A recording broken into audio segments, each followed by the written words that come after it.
Because we're at my favourite part of this conference now. At AIST, we really like to recognise talent in our industry. And this is one of my favourite awards that we do at AIST. So I'd like to welcome Ian Manton-Hall to the stage to present the Rising Star Award and to thank our premium partner, Hermes Investment Management, for their ongoing support of this award. It's incredibly important. So welcome, Ian. Thanks, Eva. And maybe I can echo those comments in reverse to say Hermes is very pleased to continue their partnership with AIST. I first came to ASI with Hermes in 2010, so it was when they first ventured here into Australia. So they've been a partner with AIST for that whole time, and the majority of that time has been sponsoring this Rising Star Award, which we're very pleased to be able to do. For the benefit of those who are perhaps new to ASI and haven't been, I think this is my 19th ASI, probably says something about how old I am. But for the benefit of those new people, just a little bit of information about what the Rising Star Award is. It's really designed to encourage and foster the up-and-coming investment professionals within the industry to take that next step to become one of the future leaders of the not-for-profit investment industry. I'm very pleased to say there's actually at least two I've seen past winners of this award here today. One of which is Charles Wu, who's now the Deputy CIO at State Super, and one is Kevin Wan Lum, who this year became the CIO at Energy Super. So it's very pleasing. So it's very pleasing to see those two take that next step, which is what the award is all about, and hopefully they'll be inspirational to this year's winner as well. Now, we've had a number, as we do every year, had a number of very high quality nominees for this award, and the judges have a number of criteria that they use to assess the winners each year. And they really fall into four categories. Firstly, they have a look at the nominees, what they've done in terms of demonstrating leadership within their own team or their own organisation. Secondly, they have a look at what they've done towards contributing innovation from an investment point of view within that organisation. The third criteria that they have is around seeing what those nominees have done to encourage the broadening of the knowledge of superannuation in the wider community. And fourthly, and probably a little bit more subjectively, but clearly the judges have done a good job in the past, is assessing the ability of that individual to be one of the leaders in the future. Now, the winner of this award is going to receive a scholarship to the value of $10,000 to go over to the UK and Europe, undertake some further study, meet with some the pension funds over there, meet with some of the industry bodies over there as well to help further and develop their career. Now, I get the pleasure of announcing the award. I believe the winner is in the room today, so when I read their name out, I'll ask them to come to the front and accept the award that we have here and to say a few words. So the winner of the Rising Star Award for 2019 is David O'Donnell from Energy Super. Congratulations.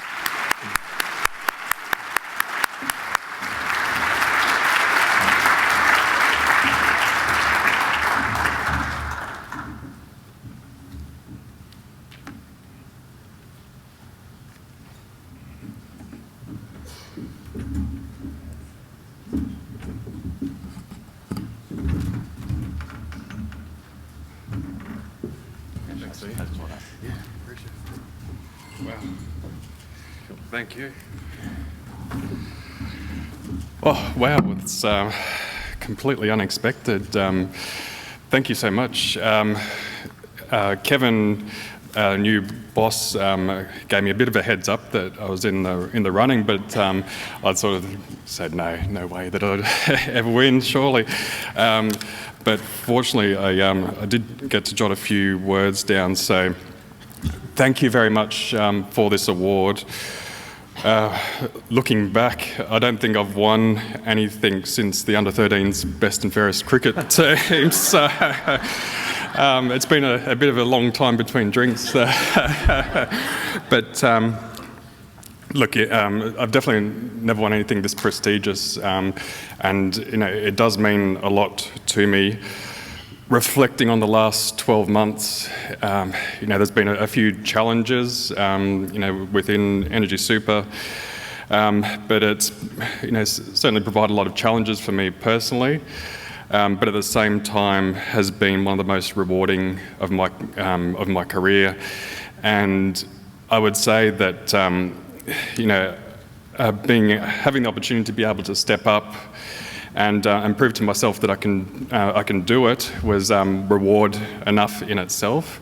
But to be honoured with this award, is truly unexpected and just fantastic. So, look, a speech would not be complete without some thank yous. So I've got a few to make. Firstly, Energy Super for the nomination, and I guess reflecting, their decision to put me forward was a bit of a gamble, I guess. But no, thank you for Kevin and the rest of the exec team for their support over the last 12 months or so. Has been really fantastic. My colleagues in the Energy Super team, it's really a joint award, I think. Couldn't have done it without them. The AIST for providing an award like this. This is my first time here at the ASI conference, and I hadn't really heard of it before. So the fact that there is an award that recognises up-and-coming talent is really fantastic. Obviously, Hermes for the sponsorship, and finally to a couple of people who aren't here, but probably most important to me, my family, for their support. Along the way, the last 20 years or so of my career, they've been through some ups and downs, but this is definitely one I want to share with them as well. So thank you very much again. With this award comes a little bit more pressure on my career, I guess, going forward. I can't so much hide anymore, but look, thank you again. It's really appreciated, and I look forward to potentially following in the paths of some of the people who've won this award previously. So thank you very much.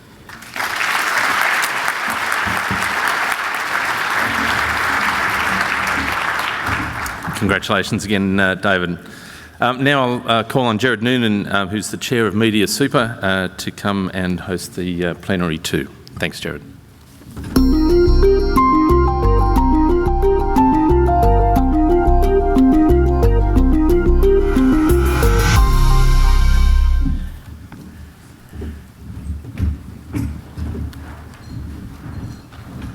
Well, welcome everyone to this Plenary 2 session, Powering Your Portfolio with Infrastructure Investing. Infrastructure, you'll see in the notes here that it says that amid an often volatile market, infrastructure investing has proven to be an attractive option for long horizon investors. And it is one of the things that I think that we in this room should be proud of for our involvement in infrastructure as industry super funds and government super funds for a very long period. And in fact, it's one of the things that distinguishes this part of the market from this part of the superannuation market from the retail sector, that we took a very early position in infrastructure, and it has paid off handsomely. It's interesting that we're having this conference here in Tasmania. You might have heard Ron Temple in the last session talk about travelling in a New York tunnel that had a 50-year life and is now 70 years old. So he was hoping that he wasn't there when the thing collapsed.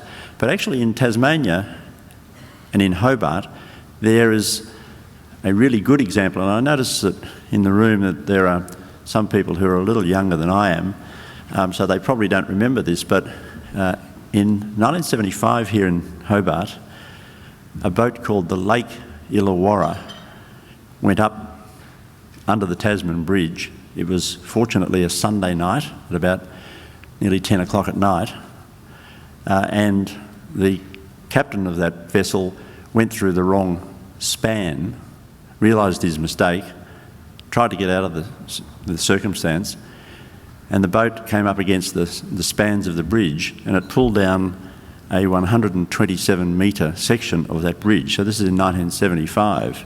So 7 crew on that vessel died, and actually 4 cars went over the edge of that precipice. Fortunately, it was a Sunday night, so there wasn't much more traffic there. But it meant for the citizens of Hobart that what was once a 3-minute transit across the Derwent was, in fact, a 90-minute ride way up and way back down again. So the impact of infrastructure that had gone wrong was massive. So we're going to deal with some infrastructure matters today. We're going to hear from Marigold Look, who will be first off. Marigold's been with IFM Investors since late 2006, so she's a pre-GFC investor in infrastructure. She's a Monash University graduate. Actually, Marigold and I go back a long way because just before the global financial crisis, my fund, Media Super, or it was then Just Super, tried to set up a film fund, and IFM Investors got involved in the project. And I got a call, I think it was late on a September evening, to say, and it was from Marigold and Michael Hanna from IFM, saying, that film idea that we've been working on, it's off the table. We've got a global financial crisis around our ears. We're getting rid of every other small thing that we've been involved in, but you can have the IP. And so we did proceed on that basis by maintaining the IP, and we've now, as a fund, underwritten something like 150 films in the industry. But I was always grateful for Marigold and Michael and IFM for being so open with their opportunity to take on the IP.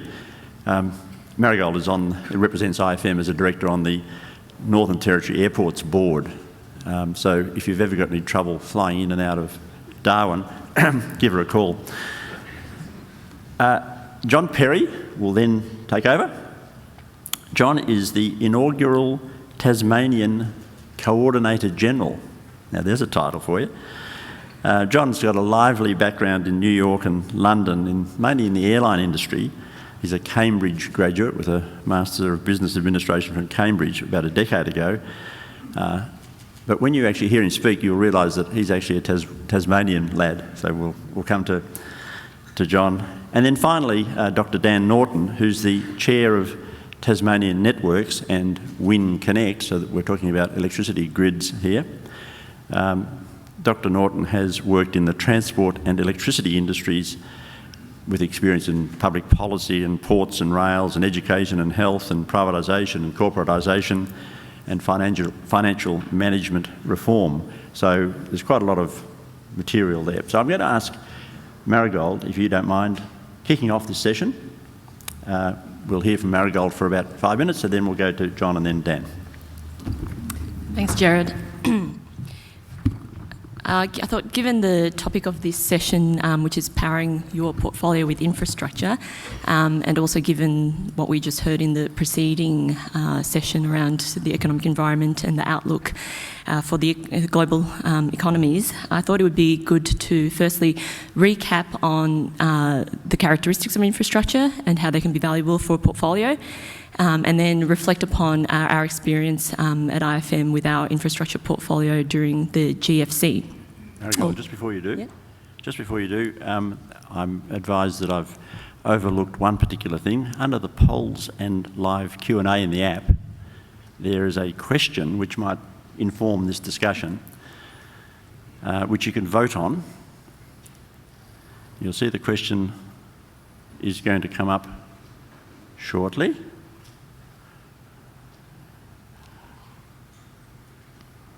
And the question is, will your fund's exposure to infrastructure assets increase significantly, moderately, stay the same, decrease, or don't you know?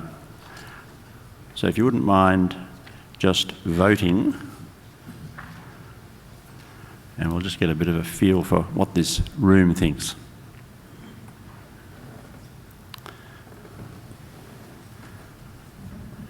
You don't have to be nice to Marigold. But it is looking like there's some work for you ahead, Marigold. Carry on. Thanks, Gerard, and I'll talk a little bit about why that's probably a good idea. So as I said, I'll sort of recap on the characteristics of infrastructure and how they benefit a well-diversified portfolio. I purposely say recap because many in the room today are already familiar with the infrastructure asset class. As you mentioned, Gerard, the funds represented in the room today are indeed advanced and sophisticated in the asset class and have been the early participants in the sector and should be congratulated on that. So I'll probably cover a few things that you probably already know, but it's worthwhile recapping. So the way in which IFM and we define infrastructure, they're effectively essential businesses that provide a community service, and through that they typically have high barriers to entry and inelastic demand. They are that competitive position typically gives them sort of monopolistic characteristics that mean there's also typically a lack of substitutes that should hold them steady through economic cycles.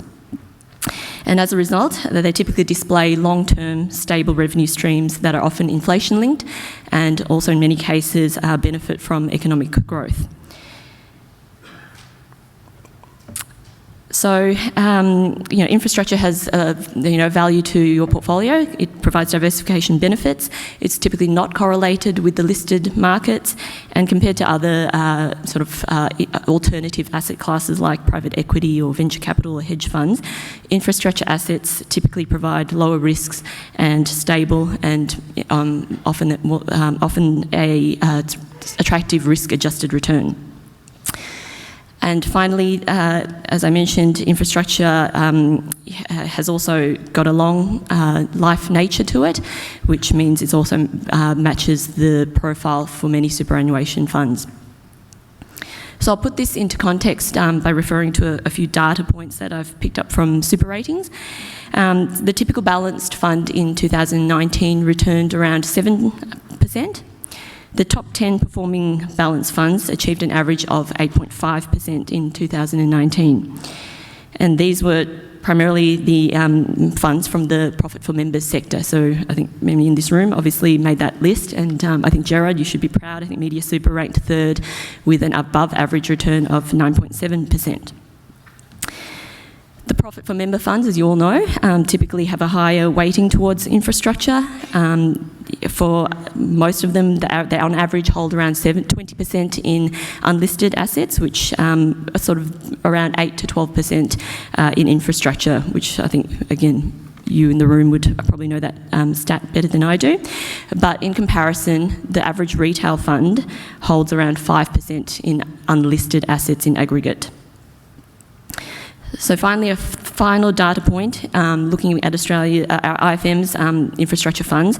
The Australian Infrastructure Fund returned just under the low teens for the financial year 2019, and our global fund returned in the high teens for the year. So I think you can draw some correlation and conclusions around the contribution of the infrastructure asset class to overall fund performance.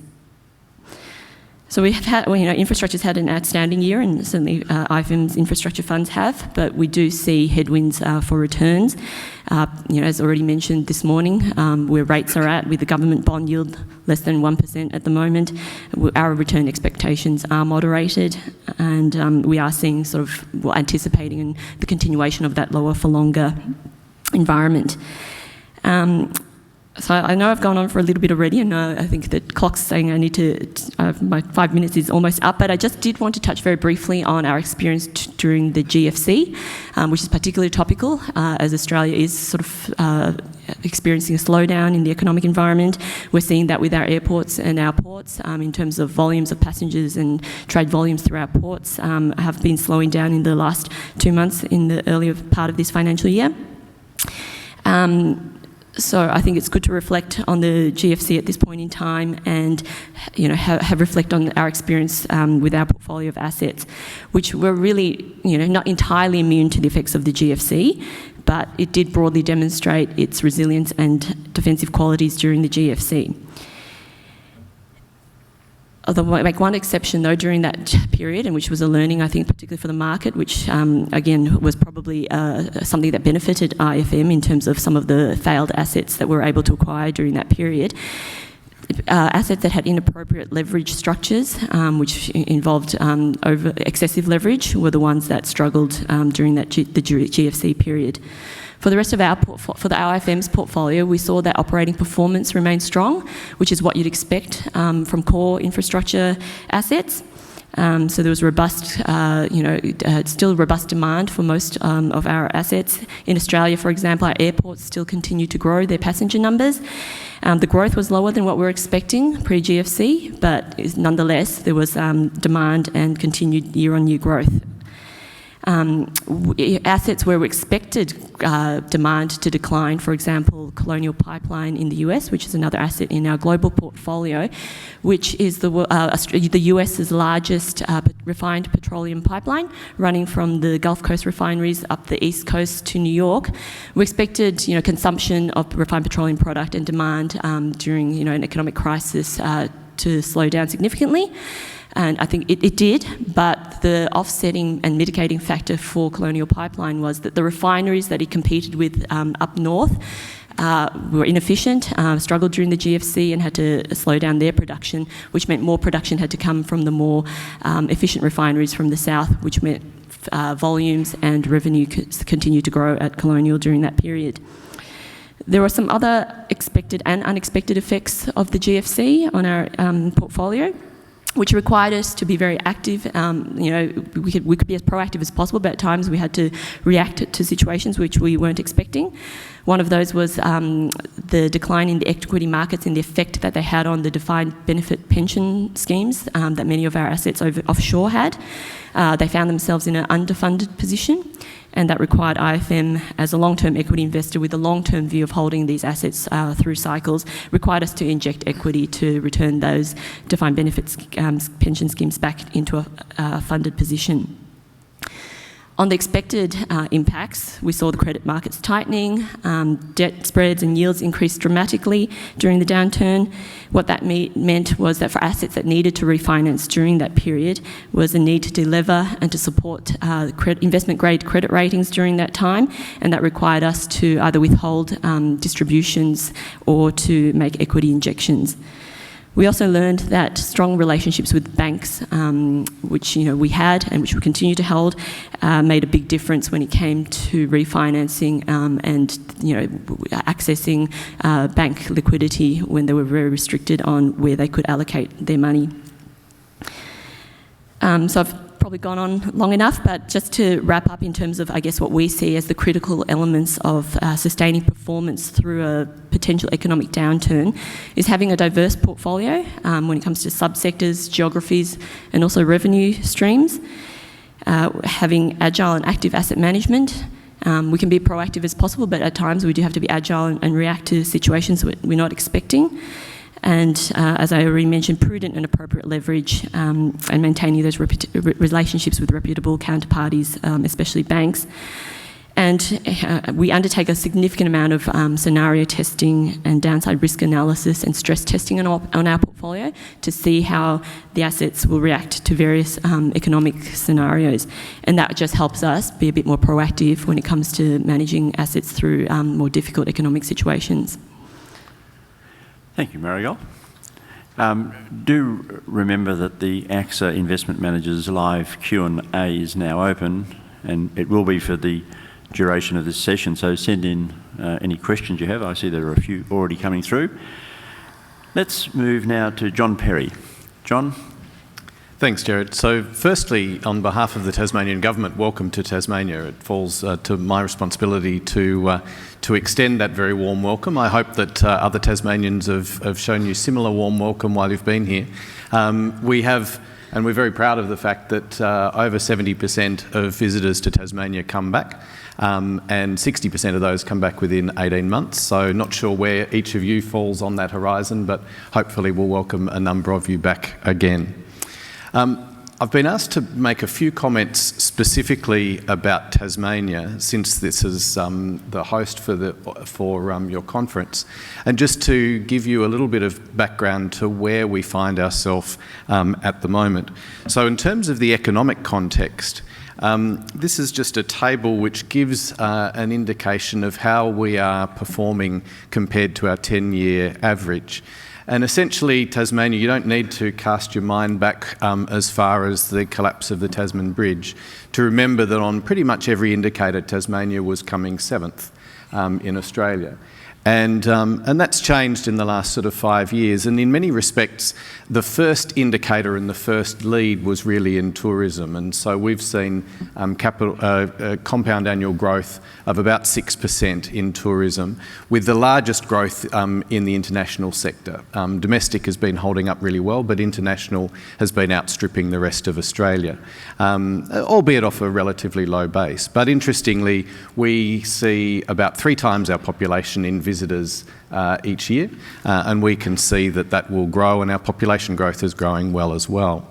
And what we've seen as well is that the confidence within the business sector has been very high for a long time. And indeed, I started in this role about 4.5 years ago, and the confidence levels were the highest in the nation, but a lot of the indicators didn't back up that confidence. And we've seen then over time that the indicators have come on to match. So we're seeing lots of private sector investment leading the nation, and population growth has come on board in recent times, and we hope that that will continue to progress into the future. I show a couple of quotes there, one from CommSec and one from Deloitte Access Economics. I think CommSec stated recently that we're firmly in 3rd place, but could well push first and second place getters in future quarters. And indeed, Standard & Poor's have confirmed. I am a public servant, but I report to a minister, and so I thought I should also make this comment that Standard & Poor's said, "We consider the state of Tasmania to have very strong financial management, a strong economy, and the Tasmanian government has demonstrated fiscal discipline and successfully constrained expenditure." Sometimes there's a contrast there as a public servant around constrained expenditure, but it is progressing well. And as I said, private sector investment has been very strong. So a couple of comments about Tasmania's features. And I think what we're seeing in now current terms and the interest in some of the major infrastructure opportunities here is based on a couple of Tasmania's features really coming into its own now. We have about 92% of our power is renewable. By 2022, 100% will be. Tasmania's about 1% of Australia's landmass, but we have 27% of Australia's freshwater storage. Climatically, we're enjoying a lot of projections that indicate that we will suffer less from climate change than other places. And we're also investing, both state and federal government, into significant infrastructure, particularly in irrigation, to help future-proof and for our long-term benefit in Tasmania. So all of those things are really setting the scene for some significant investment that's occurring over time. This is really a shameless plug around what are the investment opportunities, but really just for all of you to bear in mind as you think about where you're putting your assets into the future. But really a very diversified economy, as diverse as any state in Australia.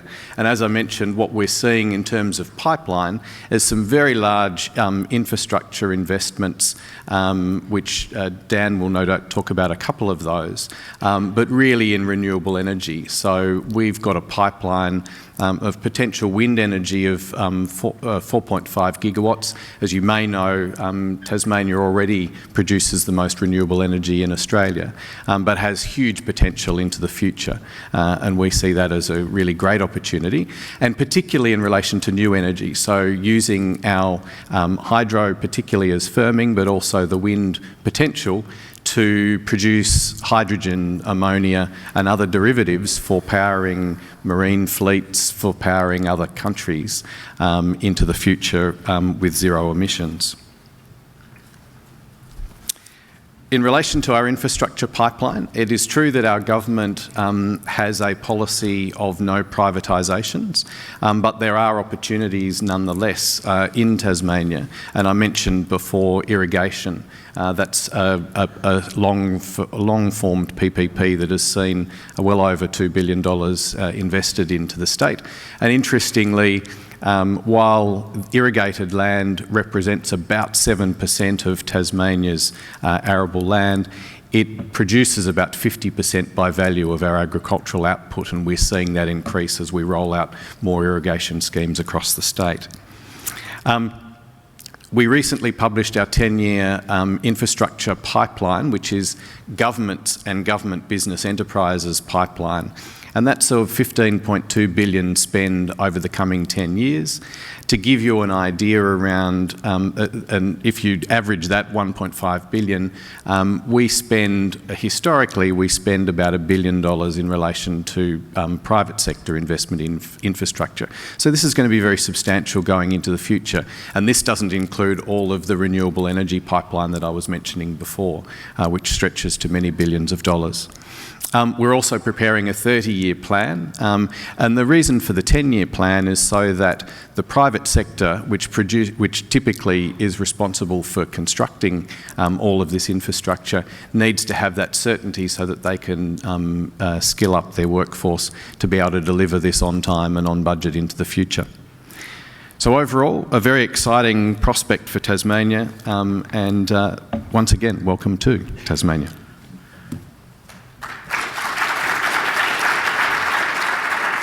And I'm glad that I didn't have to say that was a shameless plug. I'm interested, so let's go to you, Dr. Norton, and I'm interested in your thoughts on the reference to the no privatisation policy here in Tasmania, as well as other matters. Okay, well, let me come to that after making a couple of other comments. There's a lot of criticism in Australia about a lack of political bipartisanship, but there has been one area where there has been support, and that's bipartisan support, and that's in the area of infrastructure planning with the establishment and the ongoing operation of Infrastructure Australia. And I should disclose I did 2 terms on the IA board, concluding in February this year. And there are 3 key elements that I think are critical in infrastructure planning, certainly public infrastructure planning. Firstly, take a long-term view about how we're going to live and what we need in terms of infrastructure. Now, that's obviously got to be evidence-based. There needs to be a robust assessment of how to achieve our requirements, and then a rigorous analysis of solution options as you get to the point of implementing new infrastructure. I'm not here to speak on behalf of IA, but I just wanted to draw on a couple of points in relation to the audit. The recent audit published last month found a number of things, but I just want to draw on 4. Firstly, since 2015, there's $123 billion of work that's commenced and another $200 billion that's committed in the forward pipeline. So there's a lot of activity, but it's bumpy.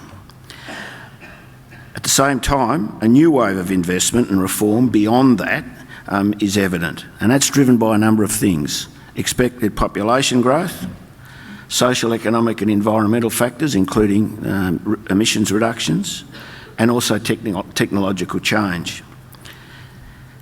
They also found in that report that how we plan, fund and deliver infrastructure has improved, but we're still not achieving best practice. And they identified 5 areas: funding projects at the right time, the use of user pays, optimising existing networks, getting the most from our existing infrastructure, the coordination of projects entering the market, and the use of subsidies for infrastructure services. And the final point I wanted to draw on is that they also indicated that investment can be hampered by policy uncertainty and poor coordination across jurisdictions. I spent 25 years in the energy sector. I was involved as a COAG senior official when the market was established in the early 1990s. And then I was chair of NEMCO, which was a precursor to AEMO, and I've had various other roles as a chief executive in a vertically integrated business and on the board of other businesses. And there's no doubt that energy is a problematic area for good policy. We can talk a bit more about that later. The audit throws up a number of challenges and opportunities for consideration, and IA, I know, are going through a consultation process. It's open to challenge, and if anybody read The Australian, I think 2 weekends ago, Judith Sloan criticised it, not only criticised the report, also said that the board were a bunch of lefties or something to that effect, which I'd deny, certainly at my time. But having a transparent view of what the potential is, giving everybody an opportunity to comment on it, I think is a really positive way of providing some clarity into the future. Privatisation is a contentious issue. Gerard asked me to make a comment on it. I was the CEO of the vertically integrated hydroelectric corporation, which we disaggregated in 1998 because we wanted to ensure that it met the contemporary structure of the electricity industry, and the government in Tasmania at the time decided to privatise part of that business, and it lost an election. Since then, both sides of politics in Tasmania have shied away from privatisation, and I don't see any reason why that won't continue. But just because you don't have privatisation doesn't mean that you can't have private investment involved in infrastructure projects involving public infrastructure. I'm currently involved with the Marinus Link project, which is another interconnector between Tasmania and Victoria. Who knows how that will be funded eventually, but I don't see any reason why private investment couldn't be seen as a component in the funding of that. We'll see how it goes. Thank you. Okay, thank you. Now, actually, the question about privatisation has come up in a number of questions from the floor, and there's a reference really to the previous session because there's clearly record low borrowing rates around the world. So the question is, why should infrastructure not be the responsibility of government alone? Now, in part, you've dealt with that, but perhaps I might ask Marigold that one because from your point of view, Marigold, you're not government. So what's your response to governments getting out there and borrowing at record low rates? Yeah, I think I'll have two aspects to it. One is the fact that, yes, the rates are low and governments are going out there and borrowing, but they do have stretched balance sheets and budgets in terms of what they want to deliver. We've got strong population growth, which we heard about in the last session as well, and infrastructure is just not keeping up. So there's a lot of catch-up that needs to occur. So I think, that's one aspect to it. And secondly, I think the experience that we've had, and I think, for many people that use the assets that IFM owns, be they airports or ports, I think we've demonstrated that we're responsible investors that recognise that we're custodians of, public and community infrastructure assets, and we run them well. We're more efficient with our capital decisions and operating decisions. So I think there's that aspect to it, which I think is not necessarily just about the funding position, but also how they're operated over a long period of time. Any other thoughts? I think I'd probably pick up just one point, which is that it's often said, and it's certainly true, that that government has different priorities and also has and is motivated by different values, and so there's a key role around the point about efficiency in certain assets for private sector investment. Okay. Just one quick comment.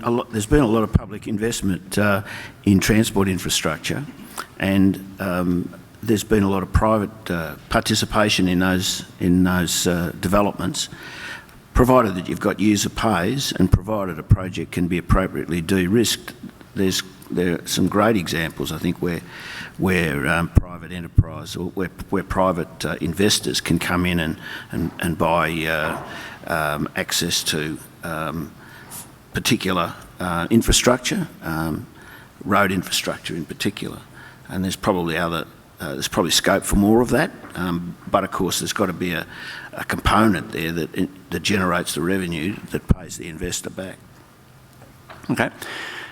There are a couple of questions here, one of which sounds technical, but actually I'm sure goes to many people in this room, the puzzle at the end of each period. So the question really is, how real are infrastructure investment returns given they are based on annual revaluations? What are the rules or industry standards around revaluations? Marigold. So I'll talk about IFM's policy when it comes to revaluations, and also I guess how we firm up and support those valuations with actual real life market pricing. So our valuation policy, which I think is ahead of market, is to value our assets quarterly, not annually. So they are up to date, and they're undertaken by independent valuers. So your big four accounting firms or boutique independent valuation firms. So there's an overlay, obviously, of independence. The methodology which they use is typically a discounted cash flow method, but it is very much benchmarked and marked to actual transactions that occur in the market. So that becomes, I guess, the key aspect to firm up the valuation is looking at comparables that have actually traded and exchanged hands in the market. And at the same time, we've also, seen strong support for our assets, and we firmed up the valuations when we do either exit fully or partially some of our investments. And typically, they have been at significant premiums to where we've been holding them at through the independent valuation process. So again, that provides support for, I guess, the real nature of the actual investment valuation. Dr. Norton, this one's for you. Does Australia have enough capacity to significantly increase its infrastructure pipeline? Are there labour and skill shortages, for instance, that might impact on that? Yeah, I think that's a good question, and the answer is that it's always a challenge to have capacity, both in terms of having the competitive tension between contractors, constructors, and then once offers have been bid and let, then to have the skilled workforce to enable them to be built. This is a challenge at the moment. It'll continue to be a challenge. As I said, one of the things that the IA report highlights is that the future pipeline, future projects are lumpy, and managing a smooth pipeline flow can provide some capacity to help deal with that. But it's hard to coordinate investments across jurisdictions in particular, and even sometimes within jurisdictions. So planning ahead, looking at the pipeline and ensuring that there are enough competitive contractors to put in bids, and then for those contractors to have adequate people to do the work is going to be a continuing challenge, I'd have to say. Remember, you can ask questions from the floor, so I'm keeping an eye out for any raised hands. I can't see any, but we'll return to some of the questions here. I'm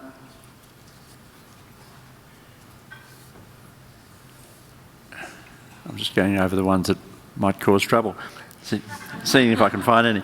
No, I wonder whether the panel might be able to talk about expected changes to what's called light-handed regulation of regulated assets like water due to increasing community expectations. And there's a series of questions about whether we've got the community expectations issue properly managed in the infrastructure sector. But the example here is the UK gas and water re-regulation. Who'd like to take that one on?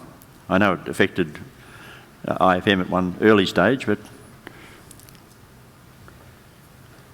I've been in water, rail, electricity, and I'd have to say that 20 years ago, the notion of light-handed regulation was alive and well. Nowadays, it's a wish, I think. There's probably not too much in terms of imperative or pressure at the political level to take off regulatory powers. In fact, it's the opposite. Regulation is getting more heavy-handed, and that's partly a result of community pressures around pricing, but that's only one component of it. So, we all talk about light-handed regulation in infrastructure, the infrastructure area as being desirable, but at the moment the trend is probably going the other way. Well, I'll just make a comment in terms of the water sector, specifically in our experience with our UK assets that are in the water sector. We own Anglian Water Group in the UK. I wouldn't call it light-handed regulation, though it is a regulated industry. I think where it's headed is obviously talk from the opposition party around renationalising the asset, which is a completely other end of the scale when we're talking about sort of regulation, and so it's a risk that we're planning for. But I think, as a consumer, a very much consumer-facing industry that's, potentially high risk, I think, regulation is obviously seen as more appropriate in that sort of sector. You're from the government, John, so what's your take on this? Well, I guess I'd sort of make a comment not so much from government. I think Dan's right that the attitude of government is not to approach light-handed regulation, but if you look, and the discussion was a little bit about what happened in the global financial crisis, certainly in some sectors where there was an approach towards light-handed regulation, and in many respects that's partly been considered to blame for some of the failings then. It's not surprising that politically it's not that popular to approach it with talking about light-handed regulation. And I guess the other point is just in relation to an ever-increasing demand by consumers to whom the governments are beholden. Their requirement is to see that their needs are satisfied. So I don't see that changing. There's a question over here.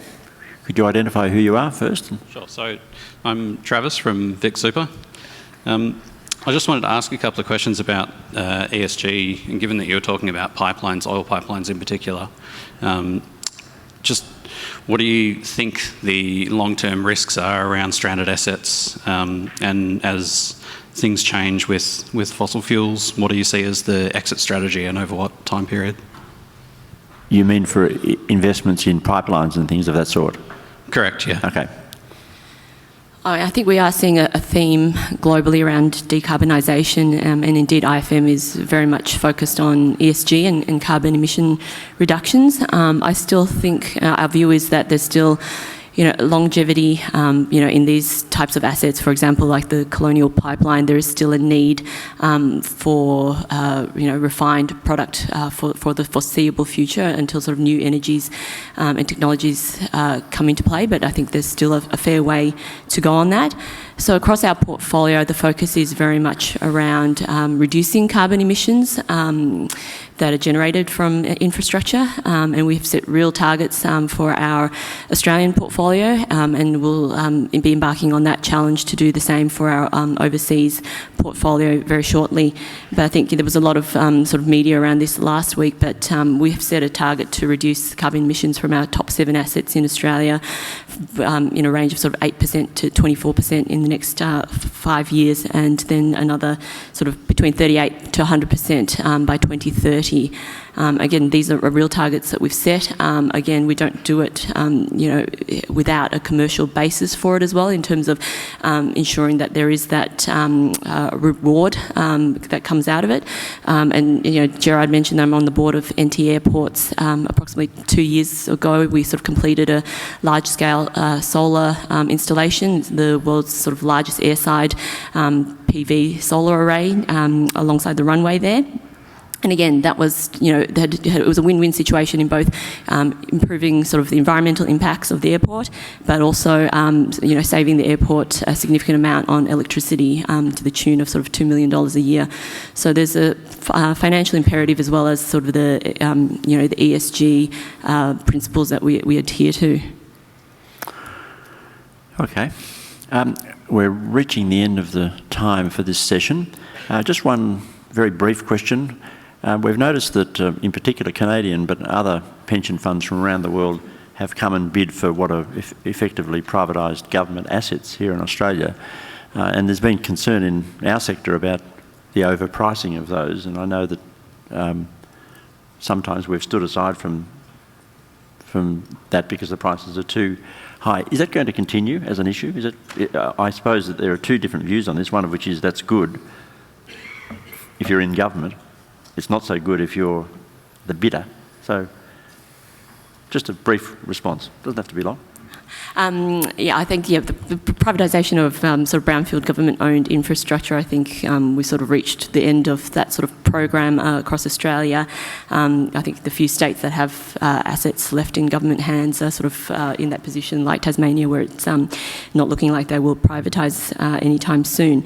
So I think there have been offshore parties that have come in and bid very aggressively. Our stance at IFM has been to be disciplined. So again, we have missed out on a number of privatisation opportunities in the last few years as a result. But again, at times it depends again where that offshore money is coming from, because we have been, where it's been sensitive and where it's been important, and I think of growing importance that it's Australian capital that is buying critical infrastructure assets in Australia. That sort of played out for us on Ausgrid to sort of the other way around. Well, we've got another session coming up, so Marigold has used up her time really well in pitching that one side of it, and I'm quite sure there's another side to this one. Could you please take in mind that you should rate this session, and any feedback that you'd like to put on the ASI app. I'm going to thank the speakers, and a gift that's being offered to them is a donation to the First Nations Foundation, proudly supported by our event partner Holding Redlick. And to remind you all to, first of all, thank our speakers, but also that concurrent one sessions are now taking place. So have a look at your program and work out which one you're going to go to, and there'll be a couple of minutes between now and when they start. So could you join me in thanking our panel?